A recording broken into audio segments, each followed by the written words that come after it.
So welcome everybody to our first presentation in the new year, 2023. So our speaker, you know him already because he already has given one presentation 2 months ago. So, and today our guest and our speaker is Giorgio Torrieri, who is here in Kielce as a Ulam Fellow since the 1st of July 2022. So let me repeat a bit his career. So he actually studied physics at Oxford. He then did a PhD in US at Arizona. The postdoc, he had 3 different postdocs at McGill in Frankfurt, where we met back in 2006, and then at Columbia, New York. After that, he started to work in which year? In Campinas? 2014 in Campinas as a professor. And as I said, he's now here up to the end of February. So if for any discussion and so on, you still have 2 months, roughly.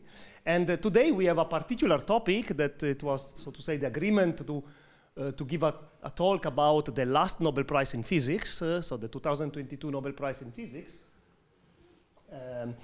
And this is why we also have YouTube, so to say, broadcast and so on, because, so to say, it's a topic that should be of broad interest for many of us. And here there is panettone for those who will stay up to the end, and eventually if they ask questions, then 2 slices. Then there will be some panettone in the end. This is a typical Italian Christmas cake. With that said, please, Giorgio, go on. Thank you. Thank you, everybody, both online and on Zoom and offline who are participating. I should warn, this is not my research topic. I was asked to give this talk. I'm an educated hobbyist, for want of a better term. I have pretty strong opinions on this stuff, which are not necessarily correct, so feel free to challenge me. I gave a purposefully controversial title, which many people will strongly disagree with. But that's okay. I also don't mind saying wrong things. I'm used to it. So I will give a very somewhat formal concise review of what is classical mechanics, what is quantum mechanics, with a particular focus. I will try my best to explain in a concise way the different role and origin of uncertainties between classical and quantum mechanics. I will also explain what the controversy, why some people are unhappy with quantum mechanics and sort of like a world which sort of pretends to be quantum but is really classical, and this is what's usually known as hidden variables. And then I will talk about the actual topic of the matter, entanglement, EPR and Bell-type experiments, and what do they really say, and why do they, in my opinion, really sort of deserve the Nobel, because they go at the root as to why quantum and classical mechanics are so different. So what is classical mechanics? I mean, and I should say that the inspiration of this is this great line by Richard Feynman: it is not obvious that there is no real problem. Maybe there is no problem. I cannot define the problem. But the fact that I cannot define the problem means that maybe there is no problem, but I'm not 100% sure of this. I should also mention that the inspiration of this talk is this great talk by Sidney Coleman called Quantum Mechanics in Your Face.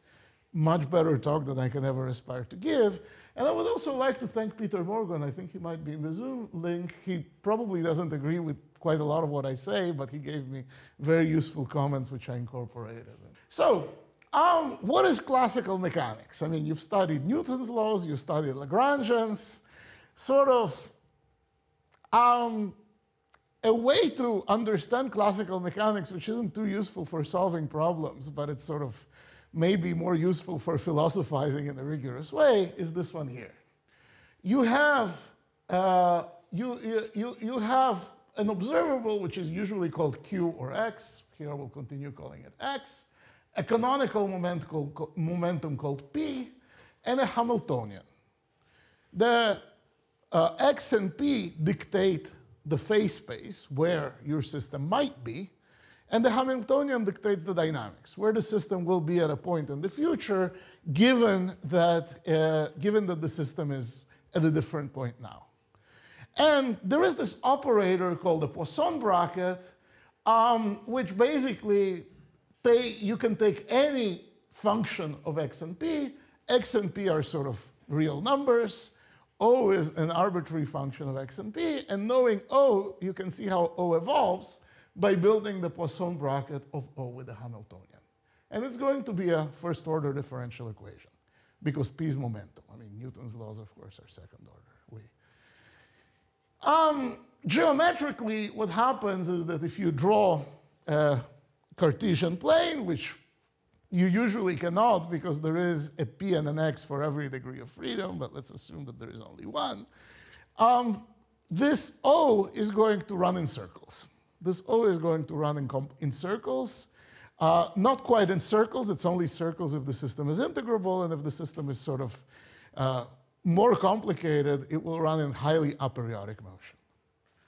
The point is that at every point in time, this thing here is going to be a point, if we know x and p with infinite precision. If we don't, it's not a problem. We just define sort of a density operator. We just define a density function which parameterizes the probability density of the system being at a certain point in the usual way. And this density function will evolve. This density function will evolve just like any other function of x and p via the Poisson bracket. If the system, the uncertainty is not necessarily trivial. Uncertainty is not necessarily trivial. In fact, all of statistical mechanics comes from the fact that if the system is chaotic and complicated enough, whatever initial state density is, it becomes more and more fractal-like. I'm sort of simplifying dramatically here. And eventually, what's going to happen is that every allowed configuration is going to be sampled approximately with equal frequencies. And this is where you can think about microstates and everything. But this comes from the interplay of initial states and nonlinearity. Hypothetically, if this rho is a delta function, then you can evolve the system forwards and backwards. And this is what's known as Laplace's demon. If a demon has all the initial conditions, they can evolve either forward to a final condition or backward to an initial condition. All of this was well and good for the 19th and the early part of the 20th century, but puzzles started accumulating. Basically, quantization of energy levels and things like the photoelectric effect and black body radiation. Things seem to be like a wave, things seem to be like a particle. You all know the history. Bohr invented the semi-classical quantization of the action along a loop. Heisenberg invented matrix mechanics. Schrödinger invented wave mechanics. And eventually, all these people argued with each other, and sort of with Dirac and von Neumann and so on and so forth, a very different, I wouldn't even say theory, but language, sort of paradigm of theories developed. And the basic idea is that observables are not always best represented by numbers, and their dynamics is not number-variate functions. And the reason is actually very simple. It seems that observables don't commute. In other words, observing A after B in general is not the same thing as observing B after A. So observables should be represented by operators in mathematics or by matrices or something like that. Now, and in fact, you can reproduce normal physics, I will say how in a second, by putting in the uncertainty principle. Q and P is I. The Hamiltonian continues to exist, but instead of Poisson brackets, you have these funny things called commutators, and you have this I here, which looks a little bit weird. Where do the imaginary numbers come from? I'm an experimentalist. I've never seen an imaginary number in my apparatus, so what the hell? And the answer is, well, first of all, what does it mean that observables don't commute? First of all, what does it mean that observables don't commute? After all, I mean, all measurements have to be performed in any sequence, and all measurements will give some answer. They could give a completely nonsense answer, but they can give some answer. And we also know that if you're a good experimentalist and you repeat the experiment immediately afterwards, you will get the same answer. And you also know that no one in an experiment has seen a complex number. But this formalism can be accommodated with these very common sense facts if you do some more work. First of all, you kind of realize that the theory has to be statistical. It's unavoidable because of the fact that if you have non-commutativity with a Hamiltonian, then the evolution of the nth power of the operator will generally not be the same of an observable quantity. The evolution of the nth power of an observable quantity will not be the same thing as the evolution of an observable quantity taken to the nth power. These two things will not be the same. And the only way that I can think of, at least, of making sense of this is by putting in these brackets, which usually mean, I mean, you know, this looks weird if you've never done experimental physics, but if you are a particle experimentalist looking at events and ensemble averaging, the interpretation of this is trivial. If the dynamics, if the result of an observable of the nth power is not the same as the result of the observable to the first power to the n, then all you are doing is a statistical sampling. That's how ensemble averages work. So this actually works if you assume that the theory is not deterministic, but rather refers to repeated experiments in statistical averaging and ensemble averaging. Then you use these brackets, and this equation actually becomes very well defined. It simply means that every moment and every cumulant of a probability distribution evolve with different equations of motion. And the rest is, and the common sense observations here are all taken into account by assuming, by having a further assumption, which is that these operators in question are Hermitian. Why should operators be Hermitian? Because if operators are Hermitian, they're sort of complete and they have real eigenvalues. And then with a little bit of linear algebra, you realize that just like in classical mechanics, you have a density function, in quantum mechanics, provided that your operators are Hermitian, you can always come up with a density operator whose trace is 1. And then you can figure out that this guy here, that the expectation value of any operator, it could be the moment of an operator, it could be a fluctuation or anything else, is going to be the trace of the density operator multiplied by this operator. And then you can decompose this density operator into eigenvalues and eigenvectors, and very quickly the quantum mechanics, I'm giving an introduction to quantum mechanics, which is a bit orthogonal to most courses. But the point is that from then on, the quantum mechanics that you learn in most courses falls out.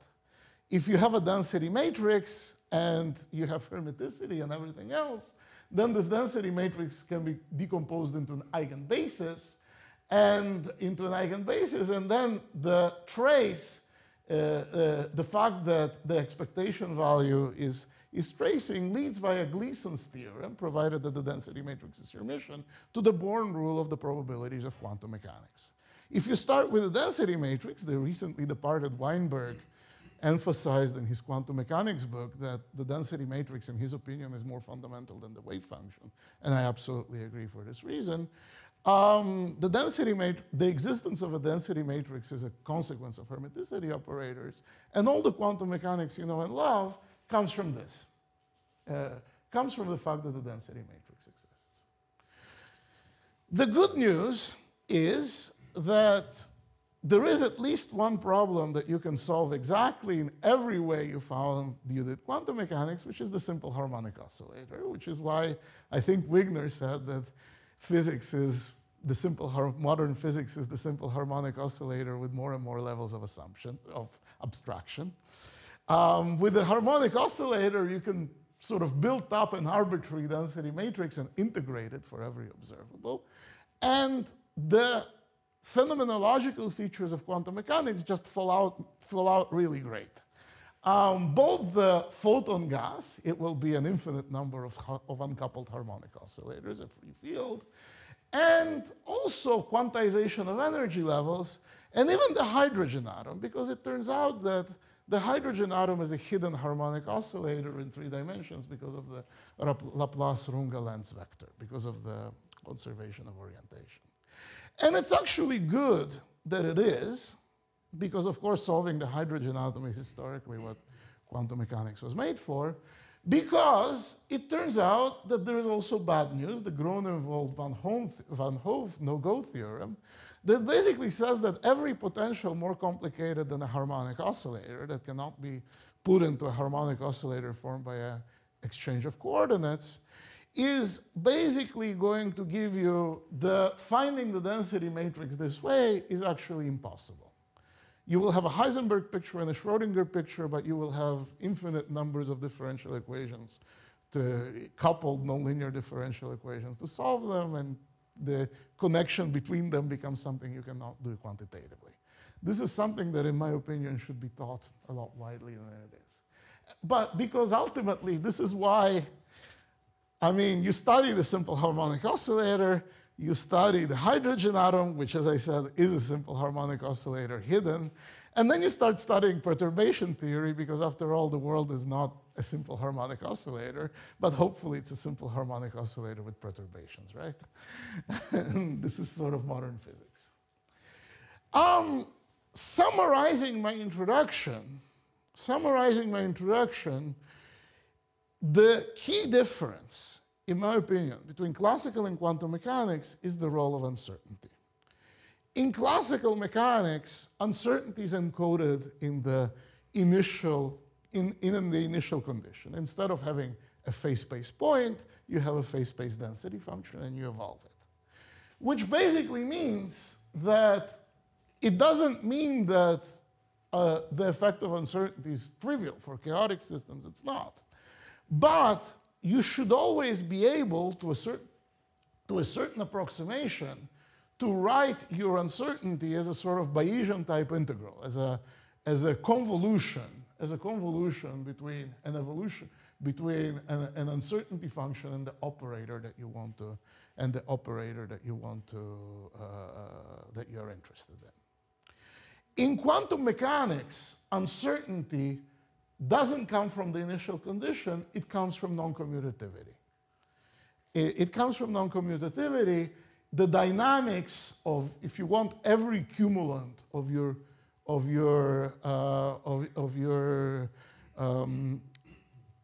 the equivalent of your density operator, of every cumulant of the equivalent of your probability density function, will obey a different equation of motion, and therefore the uncertainty can never in principle be brought to 0 because it evolves in a different way from the average, usually. And therefore, usually the expectation value of an operator, fluctuations and everything else, is a trace between 2 matrices rather than an integral of this form.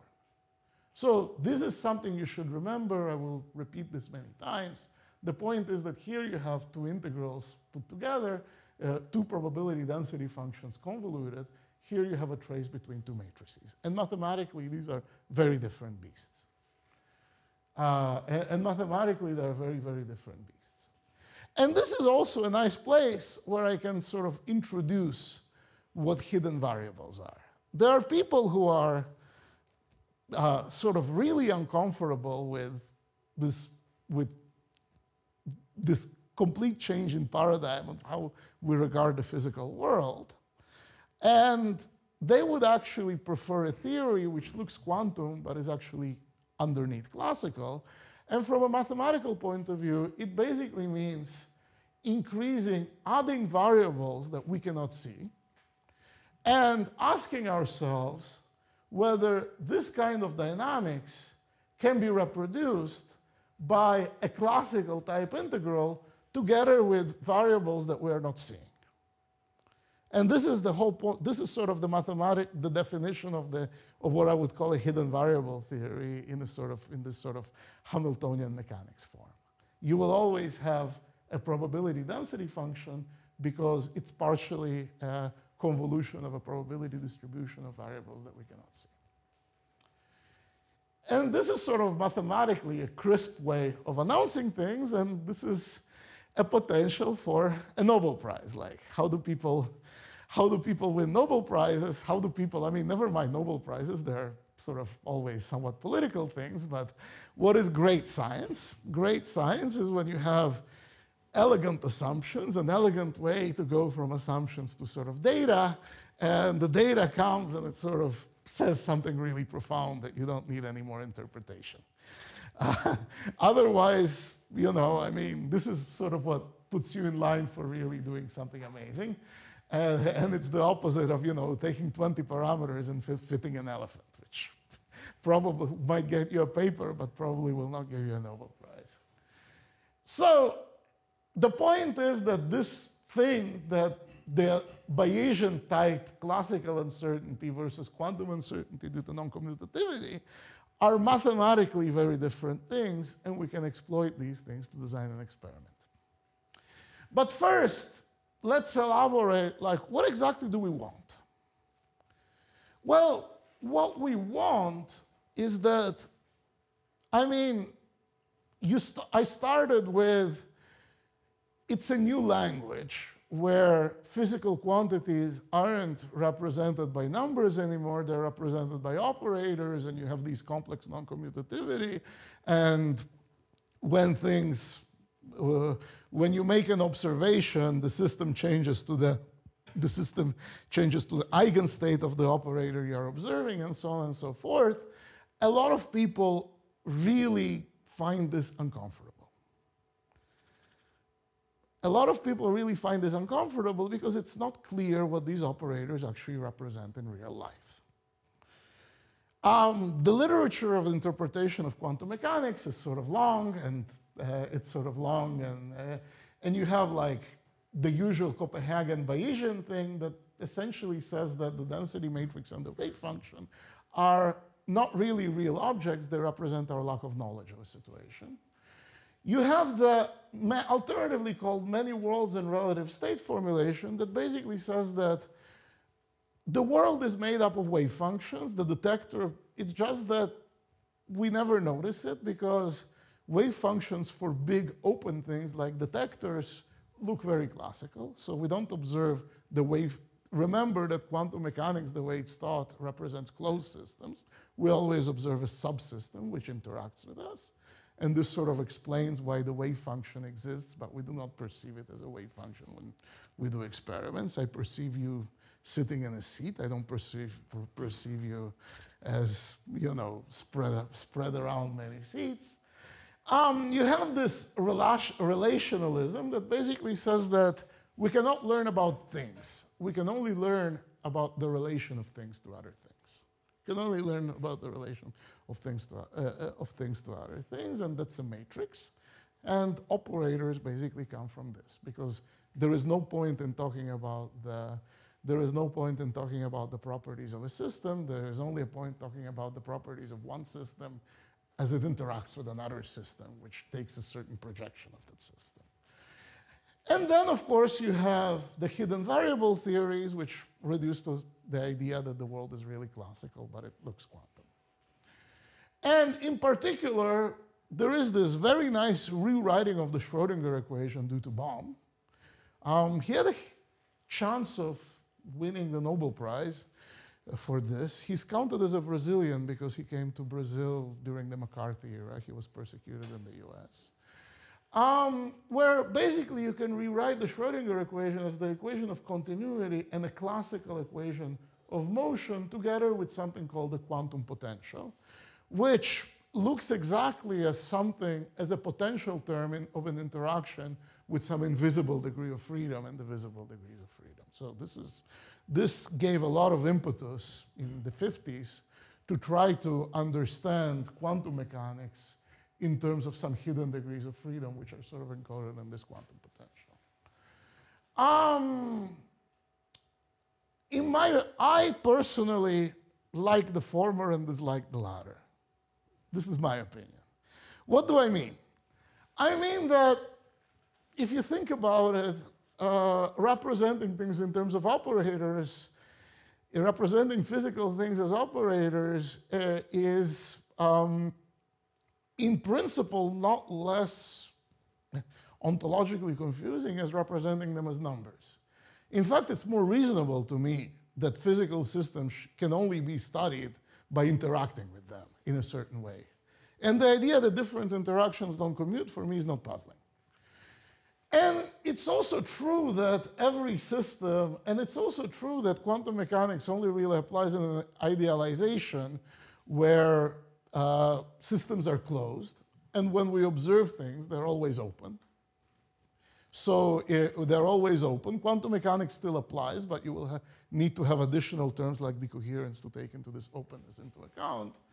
And the bottom line is that the mathematical problems, or the mathematical properties of operators, this goes into like the philosophy of mathematics. Is mathematics invented or discovered? To me, to a certain extent, we invented Hermitian operators to have the properties which, as a good candidate of having the properties which are required to describe the world as we see it. We can ask any question about any observable, so operators have to be complete. Their eigenbasis has to be complete. We have to measure real numbers, so they have to have real eigenvalues, and so on and so forth. And Hermitian operators can do this. And wave function collapse. I don't think wave functions exist. I don't think density matrices exist. I think that they are a measure of what we know. And by observing something, we change what we know. This is not a physical process, just as sort of the Monty Hall problem, where you open doors, and when someone opens an empty door, and you are asked in a game show to switch between the door you chose before and then. I mean, it's the same thing. You change the Bayesian probability by adding new information via measurement. If there is a puzzle, if there is a measurement problem, it's not a problem of the system. Why does the system look quantum even though it's classical? The problem is, why does a detector appear classical if it's really a quantum system? And this is why before I talked about the Groenewald-Van Hove-no-go theorem, because detectors are big things in high energy levels, and this is exactly where this theorem applies. And this is still a topic of active investigation, but the whole point is that systems like this, you have sort of hand-waving arguments as to why, while they're quantum underneath, they really look, their coarse-grained description really looks classical. So the measurement problem is going in this direction. How come the density matrix of an object which we use as a detector, which is typically a big object in a high energy level, how come this object looks classical even though underneath is quantum? Many people disagree, so this is a good research area to investigate. And yeah, last but not least, the point is that the big danger to me is that people sometimes confuse formalism, eigenstates, states, operators, rotating operators, and so on, with physics. Physics is what you do when you go in the lab and you perform the experiment 1,000,000 times and you see a histogram. Everything else is stuff that you invent in your head to describe this stuff. Anyway, perhaps I'm wrong. So can something quantitative be done? Let me skip. I'm sort of going too long, so let me go at the heart of the matter. And the heart of the matter is that, remember what I said about the uncertainty in classical and quantum systems. A very direct consequence is what happens with composite systems, a system which is made of two subsystems, where you can measure two subsystems separately. In classical mechanics, nothing much. You have a change in, it's nice to choose coordinates where the fact that the two subsystems are correlated is apparent, but other than this, they're going to, whether a system is elementary or composite, whether it's correlated degrees of freedom or independent degrees of freedom, doesn't really give you, sort of at this level, anything non-trivial. For quantum mechanics, an extra very non-trivial thing can happen, which is that it could be that the total system commutes with a Hamiltonian. So the total system commutes with a Hamiltonian, so it can be measured directly over long periods of time to arbitrary accuracy. But the subsystems do not commute with the Hamiltonian. For example, if a particle with a given spin decays into subspins. The total spin is a conserved quantity, but every little spin is not. In this case, something very funny happens because the mathematics is the same as the mathematics is common to all of quantum mechanics, that the operator, both of the total thing of one and of each of the components, is going to be the trace of the total density matrix multiplied by the operator, by the respective operator. This is true everywhere. The point is that if the O1 and O2 do not commute, and you're measuring O1 and O2, there is absolutely no way that the probability of this O is going to be given by a scalar probability density function. Because of the fact that the rho total in general cannot be brought into a basis where it's simply a block matrix of matrix 1 and matrix 2. Matrix 1 and matrix 2 are going to interfere. What exactly does this mean physically? Physically, if two classical systems are not independent, their probability density function is going to be correlated. It's going to have a correlation. It's going to be a function of more variables, and the correlation between these variables is going to be non-zero. This is what is called, at the time when Bell was formulating his theorem, was called Bartleman socks. Bartleman, just like me, usually wears different socks. Therefore, if you find that one of his socks is red, you don't need to look at the other foot. The other foot is not going to be red. You know this. So this is a correlation that you know from classical statistics, and it can be calculated with classical probability density functions. The problem is that, for example, with this angular momentum system, you can measure different, you have a choice of what to measure, and these choices usually don't commute. So, for example, the simplest such setup is Bell's famous theorem, that what's going to happen is suppose that you have a spin 0 particle that decays into 2 fermions. Suppose that you have a spin 0 particle that decays into 2 fermions.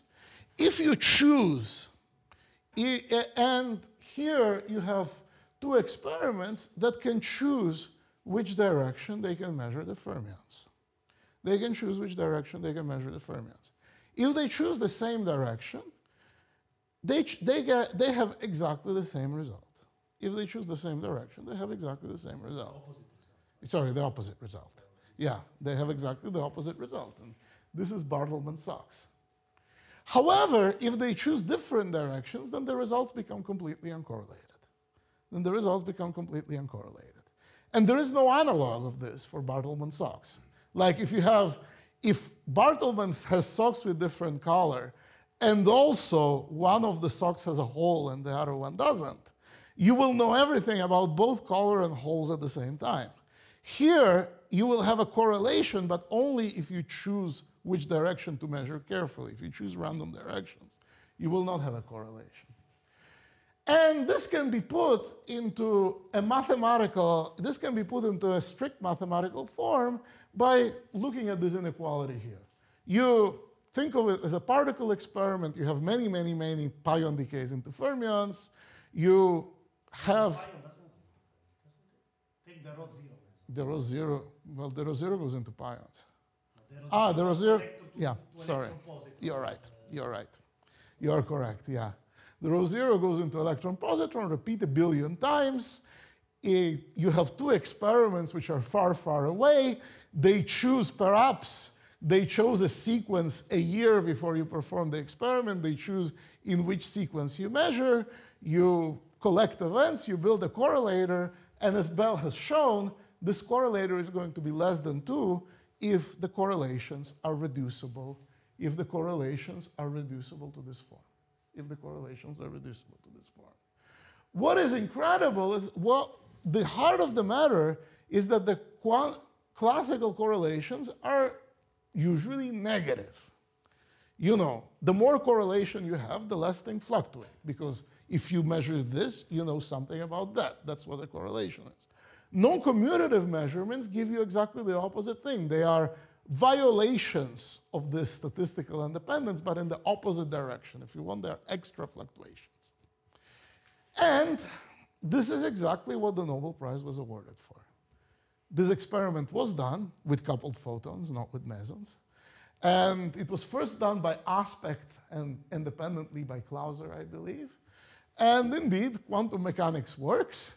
And nowadays, it's been repeated many, many, many times, and it works to 242 sigma, which my heavy ion colleagues can envy. Yeah, 242 sigma, and this is sort of exactly why it was awarded. So, what do the hidden variable people say? They're like, well, this is not a problem. This is not a problem because we can invent hidden variables, because remember that there might be more than one hidden variable. We know nothing about what the distribution of what these hidden variables are. So let's give these hidden variables space-like correlations. Correlations that can move faster than light, correlations that can move forward and backward in time, et cetera, et cetera. And then you're going to have signals as soon as one particle is measured here, something instantaneous, hidden degrees of freedom goes here and makes the system adjust where it is. And makes the system adjust where it is. Okay, that's possible. What's wrong with this? Well, what's wrong with this is that those of us who studied quantum field theory should become strongly allergic to this. Because if you read Peskin and Schroeder, like the first chapter of any good quantum field theory book, it will be usually really complicated and very difficult to read, because the whole point is that it will make a big song and dance out of the fact that in a Lorentz invariant world, locality and causality are going to force quantum fields to behave in a certain way. Like you have to have a field, you have to have a vacuum, you have to have propagators, et cetera, et cetera. So, and this is actually a lot of hard work. This is not easy reading. Quantum field theory is hard. So after all this work, these people come and say, but these hidden variables just propagate at infinite speed and everything is okay. This is a history of physics question, but in my opinion, this is the reason why. In fact, if you read interviews of Clauser and of Aspect and Clauser, who are sort of the older members of the Nobel Prize triplet, when they first heard about Bell, they faced a lot of opposition. Their reaction to what they were trying to do was overwhelmingly negative. I mean, Clauser was basically told, if you want to get tenure, don't waste your time on this stuff. And you're like, how come? I mean, today they're really famous. They got the Nobel Prize. Why is it like this? Did he get a job afterwards? I believe he did. I believe he did. The reason is, I mean, you have to look it up. You have to look at it in context. In this period, in the 60s, was sort of the golden period for quantum field theory and particle physics. I mean, Feynman diagrams, people really understood what Feynman diagrams were. They calculated G minus 2 to 10 decimal places. All of this is orthodox quantum. Everything seemed to work out. And on the other hand, you had this gold mine of data in particle physics, which eventually led to what we call the standard model. And in this period of very rapid development of very sophisticated quantum mechanics, questioning the fundamentals of quantum mechanics using these toy models, I can see why it seemed like a silly idea. Vice versa, at least some of the reason why today it's so popular is because what we called fundamental physics in the 60s has reached a brick wall. I mean, we found the Higgs, we found nothing else, and what theorists do and what experimentalists do tends to be very highly tends to be decoupled. I mean, theorists do brains in 10 dimensions, and experimentalists fail to find new resonances. So sometimes science works like this. Sometimes science runs in cycles, and certainly, and I will tell you a bit more in the next few slides about this, certainly taking a second look at this stuff it certainly wasn't wasted effort. It gave us more, looking at this in more depth was certainly a good thing. So anyway, if you believe in hidden variables, is this actually a good explanation? Well, not quite, because there is, as I said, the difference between the Bell's inequalities are the simplest example of a much more general mathematical phenomenon. That the structure of classical probability and quantum probability are just very, very different. And classical probability, you still have Kolmogorov's axioms. Still has to obey Kolmogorov's axioms. So probabilities have to be numbers between 0 and 1. They have to sum up to 1. They have to be bounded by correlations that come from sets. And in quantum mechanics, probabilities are traces of matrix products. So they are much more complicated objects than this. And in fact, it turns out that if you have 3 coupled systems rather than 2 coupled systems, as far as I know, there is no sort of simple proof for this. I looked for this, and there is sort of no simple way of saying this. But if you have 3 coupled systems rather than 2, you can find equations where essentially these axioms are. You can find correlations where these axioms are impossible to satisfy. Either you'll have negative probabilities or you have probabilities bigger than 1. It's simply, if you take 3 matrices like this, if these probabilities are classical, in other words, forget about causality. If these probabilities exist, then they have to be a solution of these equations for some value of these coefficients p. And it turns out that there will be systems of equations for which no such factorization is possible. And this is what's known as the Kocher-Specken theorem. A particularly simple example of how this works is the Zeilinger. It's the GGH state. Z is Zeilinger, who was the 3rd person who won the Nobel, where you simply have partial and total correlations that cannot be factorized in the same way.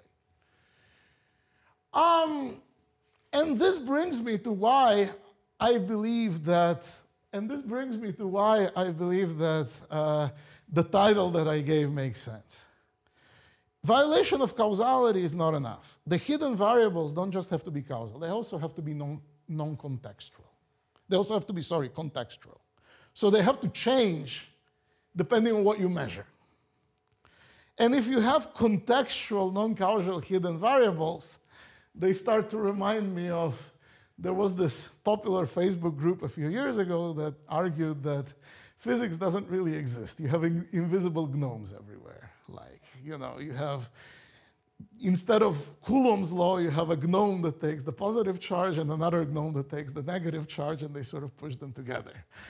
So to me, hidden variables start to look like these gnomes. I mean, if they are contextual and they are non-causal, why not just use quantum mechanics, which is mathematically very deep? It has links to representation theory, to functional analysis, and so on and so forth. To me, the point here is that what we're proving here is that quantum mechanics is fundamentally incompatible with what we call statistical independence, conditional probability and statistical independence. Conditional probability and statistical independence are very fundamental things from classical probability, and they ultimately come from set theory. So to me, it's not so surprising. That if observables don't commute, ensembles cannot be described by, cannot be neatly put into sets, ensembles of things of different with multiple characteristics, cannot neatly be put into sets where their intersection is as simple as an intersecting set. Because we cannot understand the properties of something, we can only understand properties of something with respect to something else. As far as I know, set theory was never really been done with this in mind, and perhaps I'm wrong. I am not an expert on foundations of mathematics. But the whole point is that what is being tested to death by the Bell's inequality and more complicated experiments is statistical independence. And that simply doesn't seem to work when quantum mechanics is concerned. Causality is sort of a particular example. And I mean, again, if you have my view of quantum mechanics, which is this mixture of Bayesianism and relationalism, then you also have to have in mind that you are asking a non-local question. You are asking about spins, comparing spins in space-like directions. You have all the right to ask a non-local question, but you need to wait until you can compare the two answers to get an answer. It's not surprising you get a non-local answer when you ask a non-local question. And at the end, you cannot use this to propagate a signal. You have to wait until both experiments report their results to you using the speed of light to compare the answers. So I think this is the whole point here is that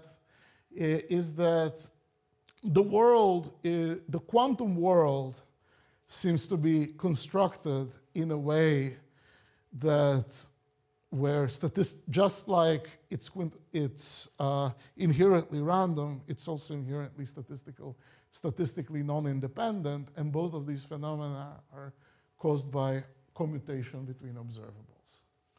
As a manifestation of this, I will just flash the free will theorem, which is an extension of the Hawk and Specker theorem with Bell setup with spin 1 particles. So you have 3 by 3 by 3 combinatorics, which really proves that if Bell's inequalities hold, then the non-commuting correlations have to be truly random, where the definition of randomness is basically down to the fact that they cannot be influenced by any other event happening earlier. They cannot be influenced by any other event which happened earlier. If they're influenced by any other event which happened earlier, then you will have a violation of Bell's inequalities and their extensions. Statistical independence will not quite work the way orthodox quantum field theory does. And this is sort of what is known as superdeterminism. That maybe you have no one has free will, experimentalists, apparatus, and system have complicated correlations between them, and therefore all these theorems are false because their assumptions are false. Considering that we don't really know what a random number is formally, who knows if this is a discussion that is sort of scientific? We don't know. This is an open question. I think I ran out of time, right? Yeah. Almost. Okay. So, I mean, let me flash the conclusion and have time for questions. Because the whole point, the conclusion is that the phenomenon of entanglement, the fact that composite systems might have situations where the sum of the systems commutes with the Hamiltonian, but the different components of the system don't, leads to a situation where the mathematics of the probability of quantum mechanics and the mathematics of the probability of classical mechanics are in principle different in a way that can be experimentally distinguished, And this has been, Bell's theorem is the simplest example of an infinite series of these because you can make correlators between 3, 4, 5, 6 particles like this.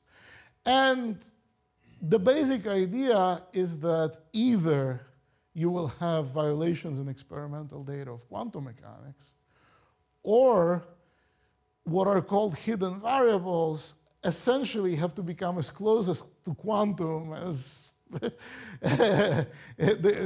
they will basically be as quantum as real quantum mechanics, because they will have to be non-causal and they will also have to be contextual. So what's the point of having hidden variables? Quantum mechanics ultimately says that the reality is causal and is contextual. It's causal, but it's contextual. And I would say that the Nobel Prize for Physics deservedly was given for showing this experiment, for realizing this conclusion and taking it to experimental data. Thank you very much. Thank you very much. Good, so we have questions. Wait, because I have the microphone. Okay. So Giorgio, so this experiment by Aspect was done like 30 years ago or something, sure. Yes? So why did it take so long to acknowledge? I mean, I remember that at that time people were saying that we have to live in the quantum world and not with hidden variables. We kind of run out of things to give Nobel Prizes for. In the sense, I'm not saying that this was unimportant. I am saying that when Aspect was doing this experiment, when Aspect was doing this experiment, quantum field theory, which is sort of the extreme application of quantum mechanics, was having its moment of glory. Very sophisticated, fully quantum calculations were describing the basic nature of the world to a very good precision. So at the time, this was thought to be unimportant. So indeed, I mean, the G minus 2 indeed is the very well expression of quantumness, right? Detectors working on classical or quantum level.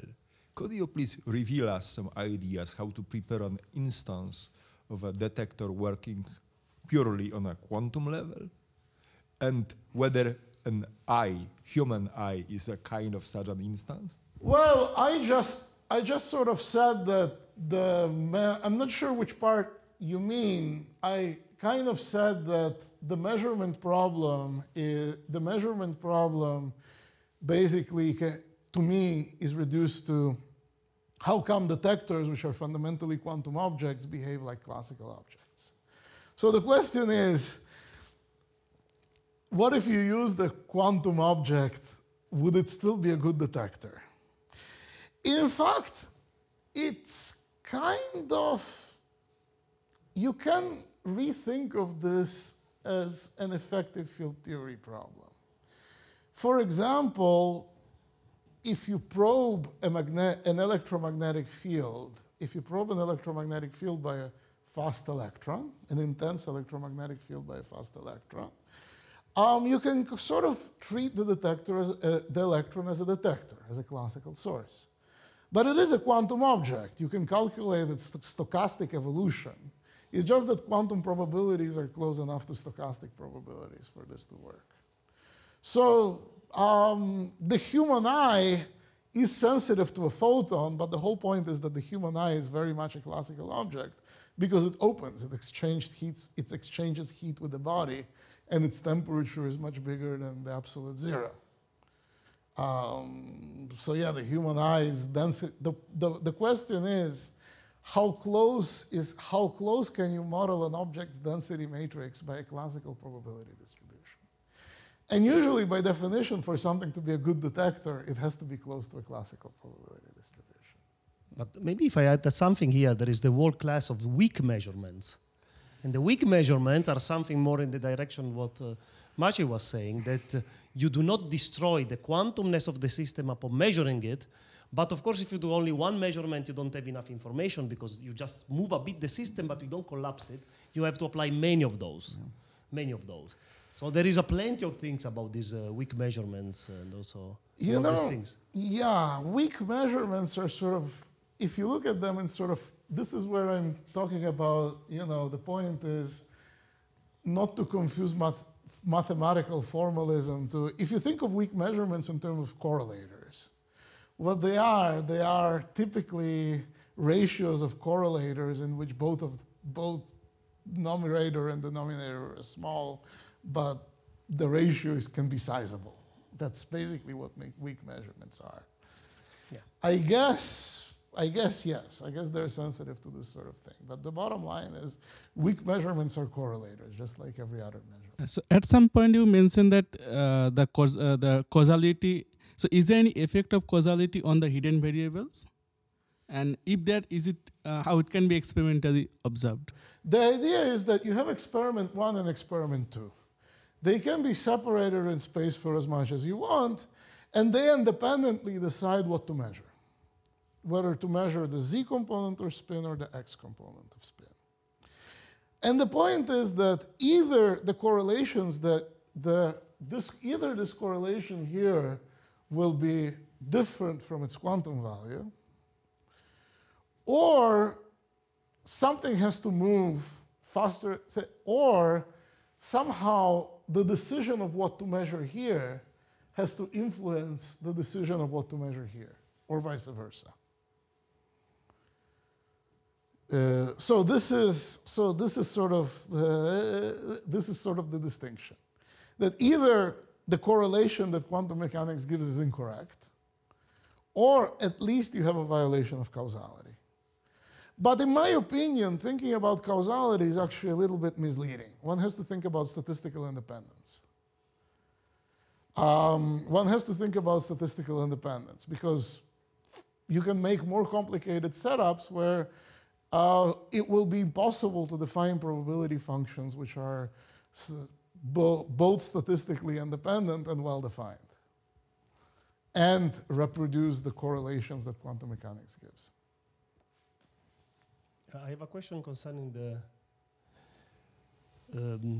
theories in which the wave function collapses. So wave function collapse like GRG, Girardi, Rimini, Weber, and all these things, Penrose, and so on. So how do they cope with that?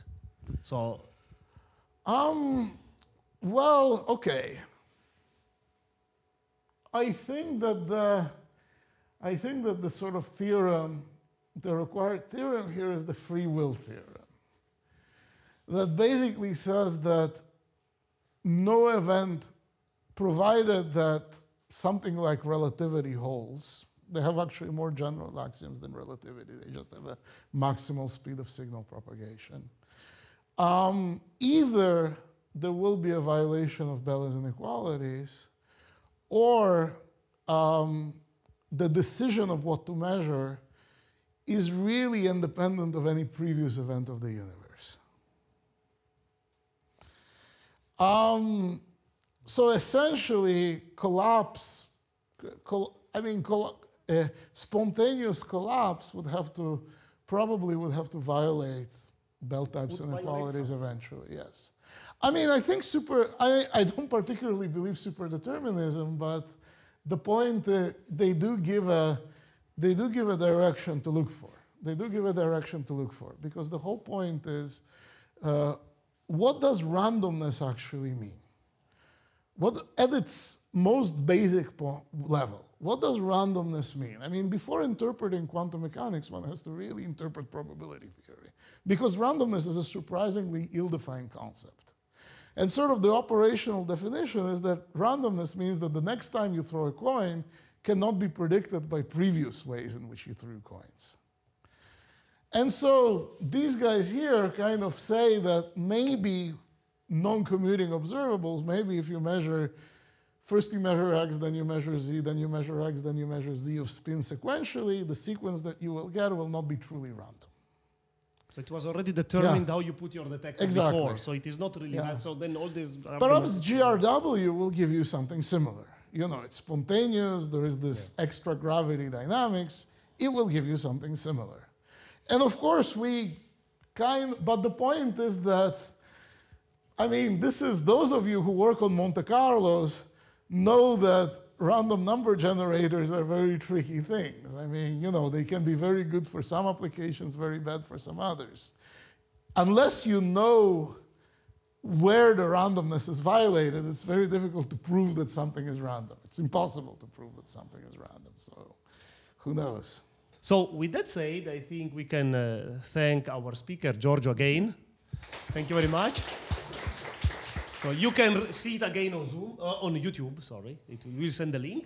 And let me invite you to the panettone for those who would like.